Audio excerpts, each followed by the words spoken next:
Hey guys, today I want to talk about why neighbors are so important. You know, when I had my kidney stones, the first people that came to my rescue was the neighbors.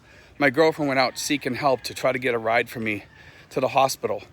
And we knew that a tricycle wouldn't work because I wanted to go to one of the better hospitals. I wanted to go to De La Salle over in Dasma, which is a little bit of a ride. And we knew we'd need a car. And my neighbors went out seeking for a car, and they got a car, and they took me over to De La Salle University Hospital and took me over there. And I was so grateful for that because, you know, I was in pain. And let me tell you something, that pays off. Here's the other thing. You know, neighbors are good for watching your home. They notice things, they'll sign for packages. Don't ever get unfriendly with your neighbors. You know, things are a little bit different here. There's some things you have to tolerate. Just don't ever piss off your neighbors because that's the worst thing that can happen. Case in point, we have a gentleman here, and I'm not going to mention him by name or anything like that, but the guy, I guess he left a bad taste in the neighborhood's mouth because of what he did. And over in that section of my street, people will not rent to expats in the neighborhood, or people from outside the neighborhood. Says he basically told us no expats, and that concerned me because when people come into the community here, and this guy's no longer part of the expat community as far as I'm concerned because of what happened, and they put a bad taste in people's mouth. I don't want him in my neighborhood, number one, and I'm sure the other people, the neighbors, don't either. But he's ticked off a lot of people for many reasons. And I guess the person mentioned that he's basically kind of a prima donna. He wants everything. He wants too much. So when the expat went over to talk to this person about renting one of those places, it was mentioned about that. And you know, it's not a good thing for us expats. And for me, it kind of hurt me because we always try to keep things positive amongst everybody in the group. We try to keep everything going, keeping people friendly amongst each other. And sometimes people can be very touchy or whatever, you know, and it's just kind of hard to keep up with all that. And sometimes you need to take people aside and talk to them and say, hey, you know, just kind of chill with this guy. He's a little bit touchy, or this one, you know. And I don't try to say too much, but some people can be kind of, I don't know, they anger too quickly too. We have issues like that with some people, you know. And over here you can't be like that, and you shouldn't be like that because, you know, everybody in the group is trying to be friendly sometimes, and we have many issues over here with stuff like that. Not just in my group, but in other groups too. I talked to a friend of mine, he lives up north, and he has an expat group up there too. He says the biggest thing up there is gossip amongst everybody in the group. He says it kills the group. He says it's just about decimated his group. And I was like, well, how bad is it? He goes, Steve, it's bad. He says it's really bad. So he says what he did was he just got it down to like kind of a core group, where that's the group that he hangs out with now. He says because those are the ones that have the least amount of issues. So I was like, wow, it's that bad, huh?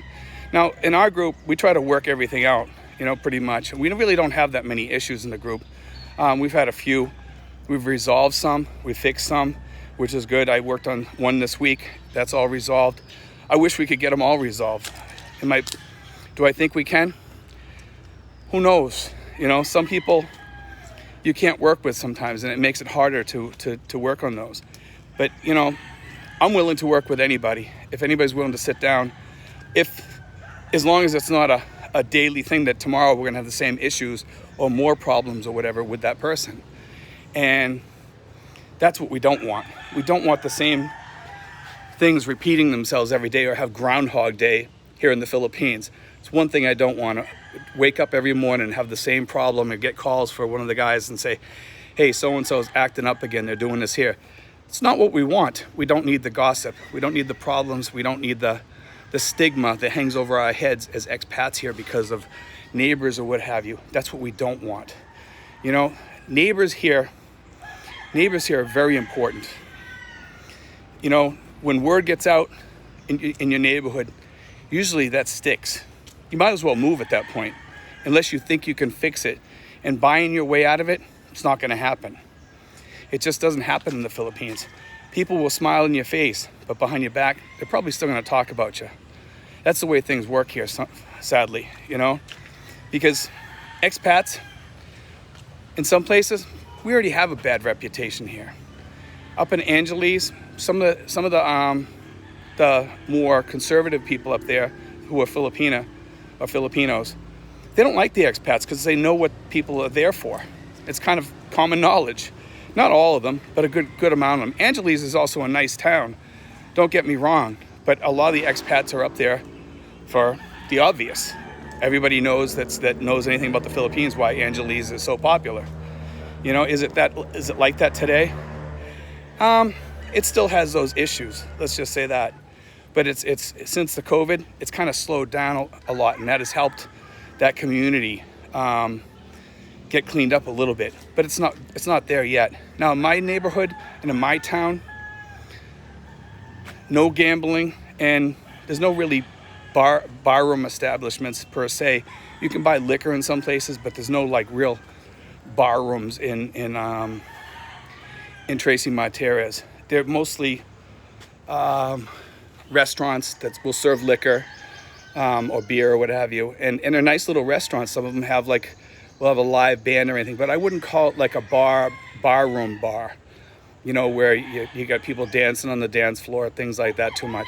There's not too many of those places around here. There's just not, because Tracy Martirez is known as a non-gambling conservative town. So the people here are pretty decent, and it's really a nice area to live in because of that. But one other thing about Tracy Martirez, they get the world's greatest neighbors here. People here are phenomenal. I love the people here. If you get to know them and you get to know their heart, there's something to be said for having for moving to Tracy Martirez or in this area, because the Cavatanians, people from Cavite, they're nice people. They're good people. And you can say that pretty much about all Filipinos. Each section of the Philippines has their own reputation. Some of them have tough reputations as being tough and strong, with people. And other places they're sweet and kind. And the Cavatanians are kind of in the middle, I would say. I would say that they can be rough and tough when they need to be, and they can also be sweet and kind. And the part that I like most about the Cavatanians here in Tracy Martirez is this. They're the sweetest, kindest people you can ever meet. I love my neighbors. And I'm sure if you guys come here and you make your life here in Cavite province, you'll love it too. Anywhere in the Philippines, pretty much. You can pretty much say that. But some places are tougher than others. God bless, guys. Take care.